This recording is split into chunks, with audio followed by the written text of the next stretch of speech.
మరో మహిళతో వివాహేతర సంబంధం కొనసాగిస్తున్న ఓ పోలీస్ కానిస్టేబుల్ భార్య పిల్లలను ఇంటి నుంచి గెంటేయడంతో ఆమె ఇద్దరు పిల్లలతో సహా భర్త ఇంటి ఎదుట ఆందోళన చేపట్టిన సంఘటన ఉప్పల్ పిఎస్ పరిధిలో రామంతపూర్ వెంకట్రెడ్డి నగర్లో ఆదివారం చోటు చేసుకుంది. బాధితురాలు లావణ్య కథనం మేరకు వివరాలు ఇలా ఉన్నాయి. కటకం లావణ్యకు స్పెషల్ పోలీస్ విభాగంలో హెడ్ కానిస్టేబుల్ గా పనిచేస్తున్న కటకం నాగరాజుతో 2009లో వివాహం జరిగింది. వీరికి ఇద్దరు సంతానం. గత కొన్నాళ్లుగా నాగరాజు మరో మహిళతో వివాహేతర సంబంధం కొనసాగిస్తూ ఆమెతో కలిసి వెంకట్రెడ్డి నగర్లో ఉంటున్నాడు. ఈ విషయం తెలియడంతో లావణ్య ఇద్దరు పిల్లలతో కలిసి శనివారం రాత్రి భర్త ఉంటున్న ఇంటికి వెళ్లి అతడిని నిలదీయగా నాగరాజు ఆమెను బయటికి గెంటేసి తాళం వేసుకున్నాడు. దీంతో ఆమె శనివారం రాత్రి నుంచే అదే ఇంటి ముందు ఆందోళన చేపట్టింది. దీనిపై ఉప్పల్ పోలీస్ స్టేషన్లో ఫిర్యాదు చేయడానికి వెళ్లగా గతంలో ఇదే విషయమై మహిళా పోలీస్ స్టేషన్లో కేసు నమోదైందని చెప్పిన పోలీసులు తనను తిరిగి పంపారని తెలిసింది. తనకు న్యాయం చేయాలని ఆమె పోలీసులను డిమాండ్ చేసింది. భార్య పిల్లలను ఇంటి నుంచి గెంటేసిన భర్త ఇద్దరు పిల్లలతో సహా భర్త ఇంటి ఎదుట బాధితురాలు ఆందోళన చేస్తోంది.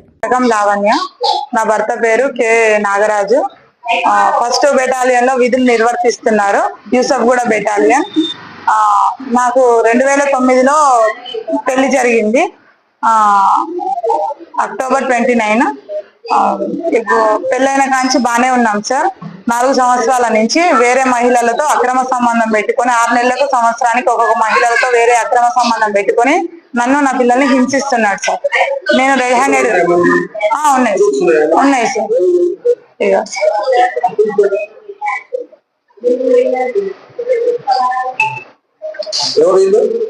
వీళ్ళు అక్రమ సంబంధం పెట్టుకున్న మహిళలు.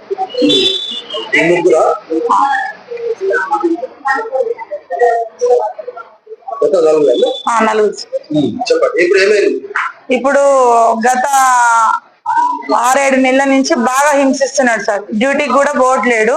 హైత్ నగర్ హోటల్ పెట్టుకుంది సార్ 20 లక్షలు పెట్టి.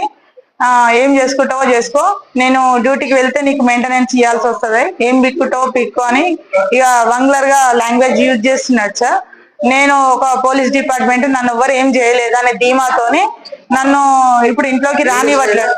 హెడ్ కానిస్టేబుల్ సార్, యూసఫ్ కూడా first battalion. K Nagaraju sir. ఇప్పుడు నన్ను ఇంట్లోకి రానివ్వట్లేదు సార్. నాకు నా పిల్లలకి 4-5 నెలల నుంచి ఫుడ్ పెట్టట్లేడు, ఏం పెట్టట్లేదు సార్. ఏమనంటే అంటే కౌన్సిలింగ్ అయినది సార్. అయింది సార్. ఎఫ్ఐఆర్ అయింది. నీ దిక్కున్న చోటు చెప్పుకోపో, నేనేం చెయ్యను, నేను నీకు భరణం ఇయ్యను, ఏమి ఇయ్యను, నీ దిక్కున్న చోట చెప్పుకోపో. అందరూ నాకు పోలీస్ డిపార్ట్మెంట్ అంతా నాకే సపోర్ట్ చేస్తారని మాట్లాడుతున్నాడు సార్. ఆ ధీమాతోని ఇలా చేస్తున్నాడు సార్.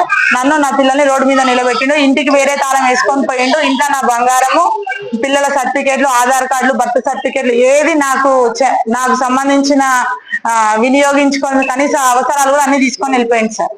ఇప్పుడు నన్ను ఇంటికాడికి వస్తే రావద్దు, ఇప్పుడు మా ఓనర్స్ ని కూడా బెదిరిస్తున్నాడు. తాళం తీయొద్దు, తాళం తీస్తే కూడా వేరేలాగా ఉంటుందని వాళ్ళని బెదిరిస్తున్నాడు సార్.